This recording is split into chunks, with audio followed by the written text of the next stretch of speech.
Magandang tanghali, nagbabalik ang PTV Balita Ngayon. Inilagay na sa heightened alert ang buong lalawigan ng Cebu dahil sa banta ng ashfall mula sa Bulkang Kanlaon at epekto ng Bagyong Inday. Mahigpit nang minomonitor ng provincial government ang epekto ng abo mula sa bulkan nang ito ay pumutok noong July 9. Dalawang residente naman ang isinugod sa ospital matapos sumikip ang paghinga. Bagamat umayos na ang kalidad ng hangin sa Cebu kahapon, hinihikayat pa rin ni Cebu Governor Pamela Baricuatro ang mga residente na maging alerto at sundin ang mga abiso ng mga otoridad. Minomonitor na rin ng Provincial Veterinary Office ang kalagayan ng mga alagang hayop. Stranded din ang 300 mangingisda dahil sa malaking alon. Inihahanda na rin ang mga food packs at relief assistance para sa mga apektadong residente.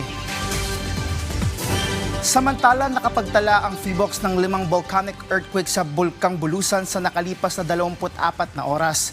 Nasa 64 na tonelada ng sulfur dioxide ang ibinuga ng bulkan.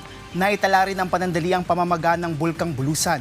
Sa ngayon ay nananatiling nakataas ang alert level 1 sa Bulkang Bulusan.